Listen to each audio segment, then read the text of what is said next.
Welcome back to the Formulaic Approach channel. In this video, I am going to take us through the talk on an electric dipole that is placed in a uniform electric field now. I figured out that some students might not understand anything at all about the last video I just made. So I want to look for a way to take it from the scratch again, but I won't be doing derivations here. I've done derivations in the former video. So here I will just explain the torque again and the direction, okay? So just stick with me, but I'm going to build it up from the scratch a little bit. So let's first talk about the dipole, the electric dipole. So what is electric dipole?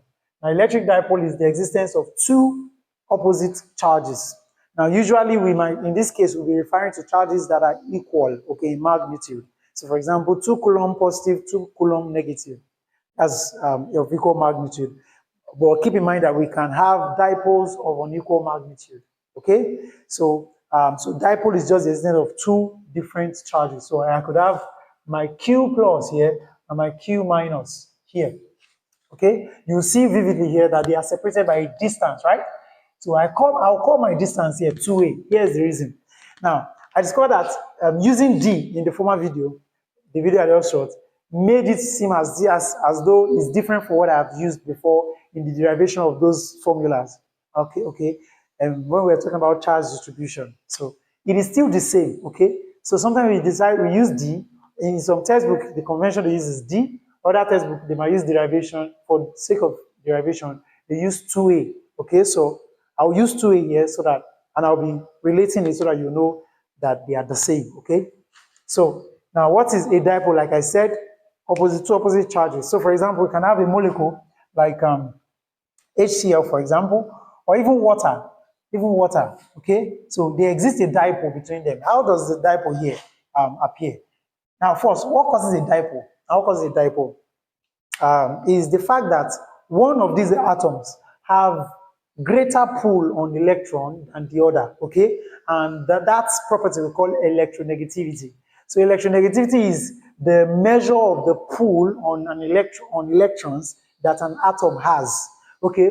Now, according to the Pauling's scale, now Pauling and some other scientists came together to create a scale of electronegativity values for all the elements, for most elements on the periodic table. So according to the Pauling scale, this guy, chlorine, has electronegativity value of 2.8, while this guy has electronegativity value of about 2.1. Now, the convention is that once the electronegativity value differ by greater than 0.4, then there will not be equal sharing of electron density. So keep in mind that they will not abstract the electron from each other. No, there's no abstraction of the electron totally. No, only that electron density will be more here than this guy. I'm just trying to explain the chemistry of things so that you'll understand what we mean by dipole here. So here, this guy is going to have a partial positive negative charge. Why? Because electrons will be spending more time with him, seeing that the electronegativity value of this guy is greater than this. So this guy will have greater pull on electron density than this guy, and this guy is going to have a slight positive charge. Partial positive charge, that's what we'll call it. All right. So this is a dipole. Also for water, you're going to have something like this here. Okay, so that the pull on electron is mostly towards the oxygen, which is more electronegative than this guy. In fact, oxygen has electronegative value of about 3.5, I think. So very, very electronegative, okay, compared to the hydrogen. So because of that electron density, think of it as, say, electrons spend more time with oxygen than they do with hydrogen. So that's just a dipole, okay? So there'll be a partial positive, and then a negative. So you can see here, that's what a dipole is. And there's going to be a distance of separation. All right. So I hope that is clear. Now let's go on to dipole moment. Now what is dipole moment? Dipole moment, given mathematically as P equals Q times D. Okay? So this is where the point, this thing is the difference that I talked about. Now, because the distance of separation here is represented by 2a, so I can say that it is 2a. And since it's a vector, I'll put my unit vector L cap. So here, this one is just a unit vector depicting the fact that this direction, this guy, this distance is directional. Okay. Dipole moment. First, let's explain what dipole moment is. Dipole moment is just um, mathematically the product of the charge, either of the charges and the distance of separation. Okay, either of the charges and the distance of separation. That's the mathematical representation. But dipole moment, think of it as the measure of how evenly distributed. Okay, I've cleaned it. The measure of how evenly distributed the electrons are or charges are in a molecule, in that molecule that we talked about, or in this case, a system, any system. So how much, how evenly distributed the charges are in that system is what we call the dipole moment, right? Now keep in mind that it is directional and it's a vector. So this guy is a vector quantity and it is directional. It always pointing from negative charge to the what? To the positive charge. Yes. The dipole moment always points from what? The negative charge in this direction. So the dipole moment is going to point in this direction. Okay? Pointing from the positive to the negative charge. So that's why I put the unit vector here to denote direction. Okay? So it means that without the unit vector, my equation becomes P equal to Q2A dot 2A. Okay? Times 2A. That's what I mean. Q times 2A. All right? So this is the same as when I said QD. All right? So that's what dipole moment is. Now, we already know what an electric field is, right? The region is a place where the force of electric force is felt, right? Due to a charge. Electric force due to a charge is felt. Now, what will now happen if we place a dipole in an electric field? Now, in this case, we are considering a uniform electric field. So yes, let's say my electric field point upward. Okay, no, let's not use upward. Let's use in this direction. Let's say on this my board, electric field is pointing everywhere on the board from left. This is left, right? Yes, from left to right. So electric field is pointing in this direction, okay? And everywhere on this. So let me put my arrow in front. There's a reason why I'm doing that. So electric field is pointing everywhere rightward. On this my board. And I put positive charge and negative charge. Now the reason why we usually place them in different levels is because they are not necessarily going to always be in a straight line relative to the electric field. Okay? So we are talking about one that is just placed arbitrarily on the in the electric field. So what will be the effect of this electric field on this dipole? Keep in mind that they are separated by a distance 2A. Okay, now here's what will happen. Now this electric field is going to do something on this guy. First, you know that because there is an electric field in which the dipole is, there's going to be electric force, right? When there is a field, there is a force because it's the force that creates the field. Or no, the field creates the force rather. The field creates the force, okay? Which means that you expect a linear acceleration of this guy, right? But actually, this guy will not accelerate linearly. Now, why? Here's the reason. Since this field creates a force on this guy, where's the direction of this force? Now, the direction, because first, the magnitude of this and this are equal, the direction of force on the positive charge is going to align with the field, okay? While the direction of force on the negative charge is going to anti-align, or that like will not align, will misalign with the field, okay? So what do you see? What do you see here? What do you see? What I see here is what? A couple. Do you remember couple in mechanics? So motion that are what? Forces that act in opposite direction but are not collinear. So notice this, so they are not collinear and they are acting in opposite direction. Now, the magnitude of the forces will be equal. The magnitude of these forces will be equal. Let's call this F plus, F minus. The magnitude will be equal. So what does that mean? Since the magnitude is equal, then there will be no acceleration of this body. Since their magnitude are equal. And they are acting in opposite direction, so their net is zero. Net force is what? Zero. Now, although net force is 0 on this body, they create a couple. Remember this system in mechanics? They create what? A couple. And once there is a couple, what happens? Then there is effect of torque, right? Torque is created or torque is formed. So now what does torque tend to do? Torque always tend to what? Rotate the system, right? Or cause rotational motion, yeah? So what the torque wants to do is that it wants to bring this guy to rotate along its axis, the axis of the dipole. Brings this dipole moment to rotate in the axis, along the axis of the dipole, right? And what's the formula for torque? Normally, tau is equal to what? The radial, the rotational distance times the force that causes that rotation, yeah? Okay, so, and it is a cross product, okay? I've said I will not be deriving, but there's no way we'll not still talk about derivation. But just try to understand me. Now, you see this guy is going to try to rotate it. Why?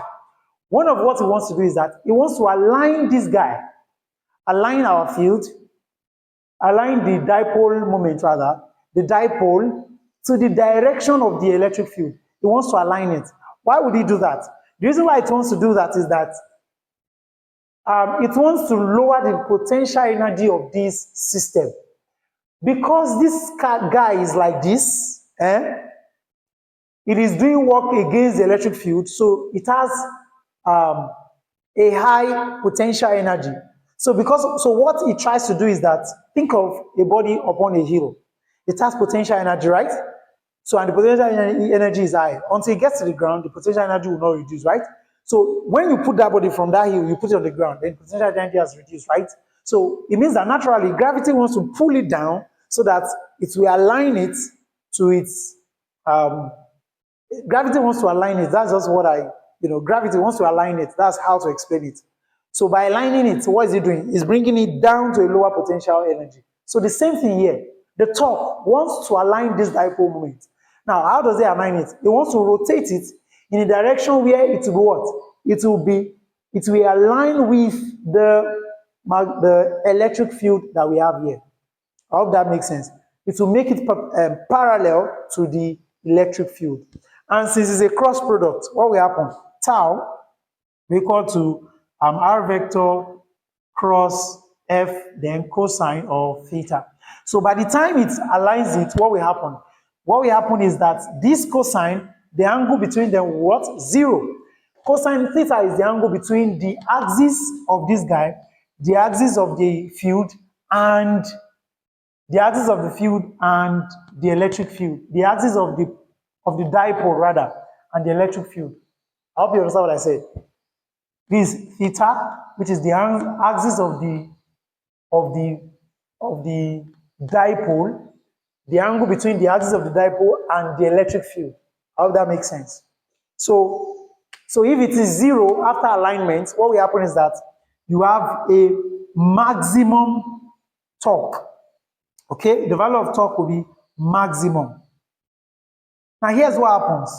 Now keep in mind that this our guy here, force is already what? Electric field times this, times the charge, yes, the magnitude of the charge. That's the formula for force, okay? So, and this is distance, right? By the time you put this into this equation, our torque becomes, now remember that the product of charge and the distance, the product of charge and the distance, in this case, R is still distance, okay? So those are just the conventions that students usually find unable to understand. This is distance, this is still distance, okay? But in this time, radial distance. So by the time we talk about the distance, then it means that will be dipole moment multiplied by the electric field, okay? That's going to be our tau rather, our tau. That's the torque. So torque is going to be what? PE, okay? PE. Now, what is now the potential energy? As I said, the potential energy will be, since the torque is trying to rotate the electric field to the dipole to align with the field, what will happen is that the potential energy will reduce. So it means that our system we have minimum potential energy U at the point where our field, our dipole is parallel to our electric field. Okay, this is another notation. Okay, so I hope you understand this. Parallel. Yes, this is another notation. So the minimum electric potential energy will come when will be achieved when the dipole moment and the electric field are aligned perfectly in parallel. They are perfectly, they have 0 degrees between each other. Why to be maximum, that is our potential energy will be maximum when P is anti-parallel to the electric field. The direction of the torque. Now we have understood how the torque moves, okay? Now, the direction of the torque can be derived or gotten using the right-hand rule. You remember the vector rule that we use right hand to get, right? We use the right-hand rule to get direction of vector, if you remember. So, let this, our thumb, be the direction of, remember that our torque, as I said just now, is equal to R cross F, right? So let this, our, since we are talking about electric field and, okay, so torque, as we just said, is what? P E. You know it's the same, right? I've derived this before. Where this is dipole moment, this is electric field, and this is our torque vector. So, to get the direction of this vector, let this your hand. So let me just sketch what I mean here.